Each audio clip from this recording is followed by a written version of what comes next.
आप लोग तो देखिएगा किस पर क्या मामला है, वो तो पूरा देखिए। कोई लिख होकर के आया है, हमने नहीं देखा है। सर अगर ऐसी बात होगी तो हमको भी जरा बताइएगा, सर हमको भी जानकारी दीजिएगा। ऐसा तो कुछ नहीं लग रहा है कोई। नमस्कार, मैं हूं राजमोहन तिवारी और आप देख रहे हैं लाइव बिहार।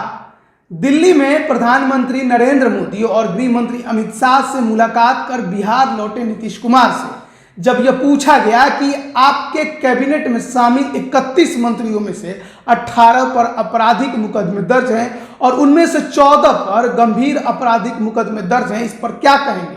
तो उनका जवाब बहुत ही दिलचस्प था। उनका जवाब था कि उन्हें इस बात की जानकारी ही नहीं है, आपको मिले तो उन्हें बता दीजिएगा।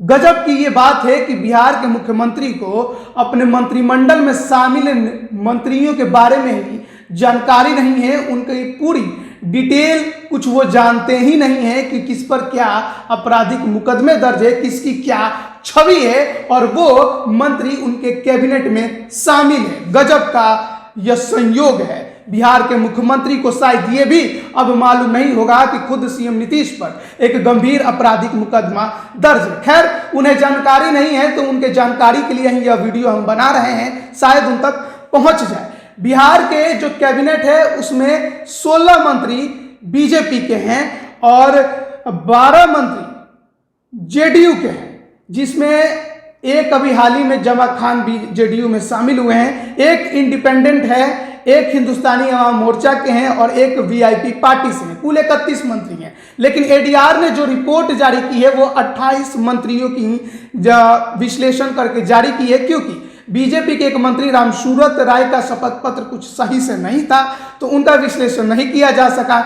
जबकि अशोक चौधरी और एक और हैं हम मंत्री जो हाल ही में एमएलसी बने हैं बीजेपी के तरफ से, तो वो किसी सदन के सदस्य नहीं है, जनक राम, तो उनका विश्लेषण नहीं किया है। तो 31 मंत्रियों में से 28 मंत्रियों का विश्लेषण किया गया, जिसमें जेडीयू के 11 मंत्रियों का जब शपथ पत्र को पढ़ा गया तो पाया गया कि उनमें से 4 मंत्रियों ने अपने ऊपर आपराधिक मामले बताए हैं, जिनमें से 3 पर गंभीर आपराधिक मुकदमे दर्ज है। वहीं बीजेपी के 14 मंत्रियों के जब एनालिसिस किया गया तो उनमें से 11 ने अपने ऊपर आपराधिक मामले बताए हैं, जिनमें से 8 पर गंभीर आपराधिक मुकदमे दर्ज हैं। वहीं हिंदुस्तानी अवाम मोर्चा के संतोष कुमार सुमन हैं, वो मंत्री हैं, तो उनके ऊपर भी एक गंभीर आपराधिक मुकदमा दर्ज है। विकासशील इंसान पार्टी के जो मुखिया हैं मुकेश सहनी, उनके ऊपर भी एक गंभीर आपराधिक मुकदमा दर्ज है। और इंडिपेंडेंट जो है सुमित कुमार, उनके ऊपर भी गंभीर आपराधिक मुकदमे दर्ज है। तो गंभीर आपराधिक मुकदमे दर्ज होने वाले मंत्रियों की संख्या 14 है 28 मंत्रियों की सूची में से। 3 का विश्लेषण हम आपको बार बार बता रहे हैं, ये अभी नहीं किया गया है। और अब हम बता देते हैं कि वो कौन कौन से मंत्री हैं जिन पर गंभीर आपराधिक मुकदमे दर्ज हैं। सबसे पहला नाम है संजय कुमार झा का, जो कि जेडीयू के मंत्री हैं, एमएलसी हैं, पिछले बार भी मंत्री थे, उनके ऊपर गंभीर मुकदमा दर्ज है एक। दूसरे हैं नीरज कुमार सिंह, हाल ही में मंत्री बने हैं, दिवंगत बॉलीवुड एक्टर सुशांत सिंह राजपूत के चचेरे भाई हैं, छातापुर से विधायक हैं, इनके ऊपर भी एक गंभीर आईपीसी की धारा लगी हुई है। तीसरे हैं मुकेश सहनी, एमएलसी हैं, उनके ऊपर भी गंभीर आपराधिक मुकदमा जो आईपीसी की धारा है वो 3 मुकदमे उनके ऊपर दर्ज हैं। इसके बाद आते हैं सम्राट चौधरी, जो कि बीजेपी के एमएलसी हैं, इनके ऊपर गंभीर आपराधिक मुकदमा 1 दर्ज है। वहीं सुनील कुमार सिंह, जो कि जेडीयू के विधायक हैं भोरे से, इनके ऊपर कोई मुकदमा दर्ज नहीं है आपराधिक। अगर बात करें शीला कुमारी मंडल का, जो कि जेडीयू की विधायक है, इनके ऊपर भी कोई गंभीर आपराधिक मुकदमा दर्ज नहीं है। उसके बाद सैयद शहनवाज हुसैन, इनके ऊपर भी कोई गंभीर आपराधिक मुकदमा दर्ज नहीं है, लेकिन 3 आपराधिक मुकदमे दर्ज हैं। अब बात कर लेते हैं आलोक रंजन की, जो कि सहरसा से बीजेपी के हाल ही में विधायक बने हैं, इनके ऊपर भी गंभीर आपराधिक मुकदमा 1 दर्ज है। वहीं प्रमोद कुमार, जो कि मोतिहारी से बीजेपी के विधायक हैं, इनके ऊपर 4 गंभीर आपराधिक मुकदमे दर्ज हैं। वहीं रेणु देवी, जो कि बिहार के अब उप मुख्यमंत्री हैं, बेतिया से विधायक हैं, इनके ऊपर कोई भी गंभीर आपराधिक मुकदमा दर्ज नहीं है, लेकिन 2 आपराधिक मुकदमे दर्ज हैं। सुमित कुमार सिंह, जो कि चकाई से विधायक हैं, इंडिपेंडेंट हैं, मंत्री बनाए गए हैं, उनके ऊपर 5 गंभीर आपराधिक मुकदमे दर्ज हैं। वहीं अगर बात करें जीवेश कुमार मिश्रा की, बीजेपी के विधायक हैं जाले से, इनके ऊपर 4 गंभीर आपराधिक मुकदमे दर्ज हैं। अब बात कर लेते हैं हम नीतीश कुमार जो कि एमएलसी हैं, बिहार के मुख्यमंत्री, इनके ऊपर 2 गंभीर आपराधिक मुकदमा दर्ज है और 1 आपराधिक मुकदमा भी दर्ज है बिहार के मुख्यमंत्री नीतीश कुमार पर। अब आए हिंदुस्तानी अवाम मोर्चा के संतोष कुमार सुमन जो कि एमएलसी हैं, इनके ऊपर भी 1 गंभीर आपराधिक मुकदमा दर्ज है। फिर है लेसी सिंह, हाल ही में विधायक बनी है, धमदाहा से विधायक बनी है, हाल ही में मंत्री बनी है, इनके ऊपर कोई भी गंभीर आपराधिक मुकदमा दर्ज नहीं है। श्रवण कुमार के खिलाफ कोई भी आपराधिक मुकदमा नहीं है। विजेंद्र प्रसाद यादव जेडीयू के मंत्री हैं दोनों, इनके ऊपर भी कोई आपराधिक मुकदमा दर्ज नहीं है। वहीं गोपालगंज से विधायक है सुभाष सिंह, बीजेपी के हैं, इनके ऊपर 2 गंभीर आपराधिक मुकदमे हैं जबकि 6 आपराधिक मुकदमे दर्ज हैं। वहीं विजय कुमार चौधरी जो कि अब शिक्षा मंत्री हैं जेडीयू के, उनके ऊपर भी कोई आपराधिक मुकदमा दर्ज नहीं है। वहीं अमरेंद्र प्रताप सिंह आरा से विधायक हैं बीजेपी के, इनके ऊपर भी कोई आपराधिक मुकदमा दर्ज नहीं है। और फिर बहादुरपुर से विधायक है मदन सहनी, जेडीयू के हैं, इनके ऊपर 2 आपराधिक मुकदमे दर्ज हैं, गंभीर आपराधिक मुकदमे कोई भी दर्ज नहीं है। फिर कटिहार से विधायक है तारकिशोर प्रसाद, बिहार के उप मुख्यमंत्री हैं, इनके ऊपर 1 आपराधिक और 1 गंभीर आपराधिक मुकदमे दर्ज है।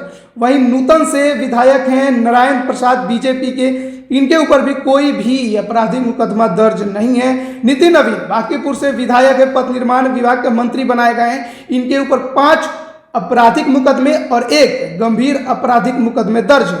वहीं एमएलसी हैं मंगल पांडे बीजेपी के, इनके ऊपर कोई भी आपराधिक मुकदमा दर्ज नहीं है।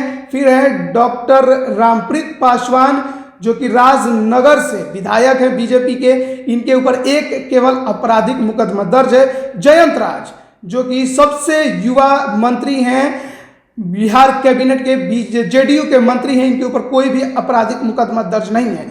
वहीं चैनपुर से बीएसपी के टिकट पर जीतने वाले और फिर जेडीयू का दामन थामने वाले मोहम्मद जमा खान जो कि अब मंत्री बन गए हैं, इनके ऊपर 3 आपराधिक मुकदमे जबकि सर्वाधिक सबसे ज्यादा 9 गंभीर आपराधिक मुकदमे दर्ज हैं। तो ये है बिहार के कैबिनेट का हाल, जिसमें से 18 मंत्रियों पर आपराधिक मुकदमे और 14 मंत्रियों पर गंभीर आपराधिक मुकदमे दर्ज है, जिसमें स्वयं नीतीश कुमार भी शामिल है, जिन पर 2 गंभीर आपराधिक मुकदमे दर्ज हैं। तो बड़ी अभी खबर हम आप तक पहुंचा रहे हैं जो कि सीएम नीतीश को भी इसकी जानकारी नहीं थी। हमने सोचा कि इस वीडियो के जरिए उन्हें इस बात की जानकारी दे दी जाए कि किन किन विधायकों के खिलाफ कौन कौन से आईपीसी की धारा लगी हुई है, और शायद सीएम नीतीश यह भूल गए हैं कि उनके ऊपर भी 2 गंभीर आपराधिक मुकदमे दर्ज हैं, तो इसकी जानकारी उन्हें हो जानी चाहिए। अब इन्हीं बातों को लेकर बिहार के नेता प्रतिपक्ष तेजस्वी यादव ने भी हमला करना शुरू कर दिया है। नेता प्रतिपक्ष तेजस्वी यादव ने साफ तौर पर हमला करते हुए लिखा है, ट्वीट किया है कि बिहार के महान कुर्सीवादी मुख्यमंत्री नीतीश कुमार को पता ही नहीं है कि उनके मंत्रिमंडल में शामिल 18 मंत्रियों के खिलाफ हत्या, लूट, भ्रष्टाचार, यौन शोषण, आर्म्स एक्ट, चोरी, जालसाजी, धोखाधड़ी जैसे गंभीर आपराधिक मामले दर्ज हैं। क्या इतने भोले भाले मुख्यमंत्री को कुर्सी पर बने रहने का नैतिक अधिकार है? तो ये सवाल कर रहे हैं नेता प्रतिपक्ष तेजस्वी यादव जनता से और इसके साथ ही सीएम नीतीश से कि क्या आपको नैतिक अधिकार भी है कि आप उस कुर्सी पर बैठिएगा जिस कुर्सी के अगल बगल बैठने वाले मंत्रियों के बारे में, उनकी कैरेक्टर के बारे में, उनके ऊपर लगे धाराओं के बारे में भी आपकी तरीक भी जानकारी नहीं है। तो सवाल अब विपक्ष तो पूछेगा ही, हम भी पूछ रहे हैं कि आखिर कैसे एक मुख्यमंत्री को अपने कैबिनेट में शामिल होने वाले मंत्रियों के आपराधिक मामलों और उनकी छवि के बारे में जानकारी ही नहीं थी। अगर नहीं थी तो इस वीडियो के जरिए हमने उन तक पहुंचाने की कोशिश की है। उम्मीद है कि उन्हें यह जानकारी बहुत जल्द मिल जाएगी। बने रहिए लाइव बिहार के साथ, तमाम अपडेट हम आप तक पहुंचाते रहेंगे। धन्यवाद। लाइव बिहार यूट्यूब पर सब्सक्राइब और फेसबुक पर लाइक जरूर करें।